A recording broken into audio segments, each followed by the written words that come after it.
இந்த வீடியோவில் nested if எப்படி பண்ணுறதுன்னு பார்ப்போம். நெஸ்டட் இஃப்னா இஃப்குள்ளே இஃப் கண்டிஷன் வரும்.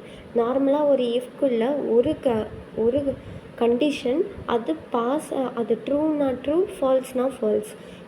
இப்போ மல்டிபிள் கண்டிஷன் இருக்குல்ல, இப்போ 1 2 3 4, அதனால் நம்ம இஃப் உள்ளுக்குள்ளே போட்டுகிட்டே வரப்போகிறோம். இப்போ நான் இங்கே என்ன பண்ணியிருக்கேன்னா, ஃபஸ்ட்டு ஸ்டூடெண்ட்ஸோட நேம்ஸ்லாம் இருக்குது, அவங்களோட டெஸ்ட் 1 2 3 இப்போ 4 எடுத்துகிட்டு ஆவரேஜ் கண்டுபிடிச்சிருக்கேன். ஓகேவா? ஸோ ஆவரேஜ் கண்டுபிடிச்சிருக்கேன். இப்போ நெக்ஸ்ட்டு ஃபைனல் கிரேட் நம்ம பார்க்கலாம்.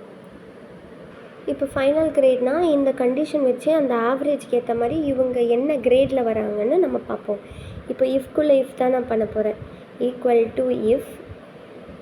ஸோ இந்த கண்டிஷன் ஃபஸ்ட்டு என்ன இருக்குது? Greater than or equal to 9, comma இதோ ஏ கிரேட். அப்படி இருந்துச்சுன்னா ஏ கிரேட்.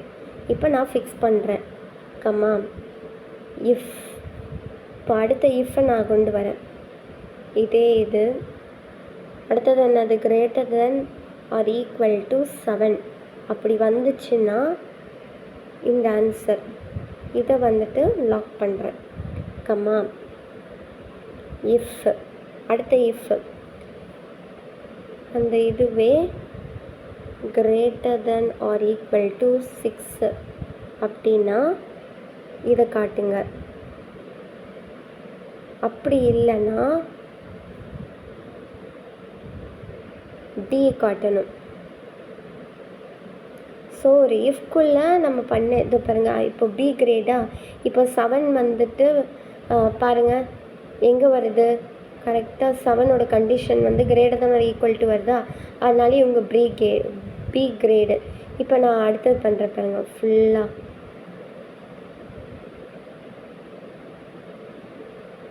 வந்துச்சா?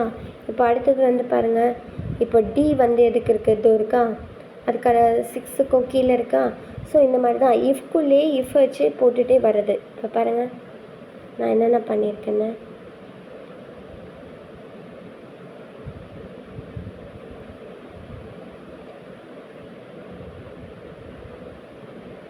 ஒரு இஃப்குள்ளே ஒரு கண்டிஷன் போட்டுட்டு அது ட்ரூனா ட்ரூ போட்டுட்டு அடுத்த இஃப்குள்ளே ஒரு கண்டிஷன் போட்டு அது ட்ரூனா ட்ரூ, லாஸ்ட் இஃப்குள்ளே ஒரு கண்டிஷன் போட்டு ட்ரூனா ட்ரூ, அப்படி இல்லைன்னா லாஸ்ட்டு வர கண்டிஷன் போட்டு க்ளோஸ் பண்ணிடணும். நெஸ்டட் இஃப்னா அதுதான். இஃப்குள்ளேயே மல்டிபிள் இஃப் போடுறது தான் நெஸ்டட். இஃப்குள்ளேயே மல்டிபிள் இஃப் போடுறது தான் நெஸ்டட் இஃப். நான் இதோடைய எக்ஸல் ஷீட்டு டிஸ்கிரிப்ஷனை கொடுக்குறேன், நீங்கள் போய் ஒர்க் அவுட் பண்ணி பாருங்கள்.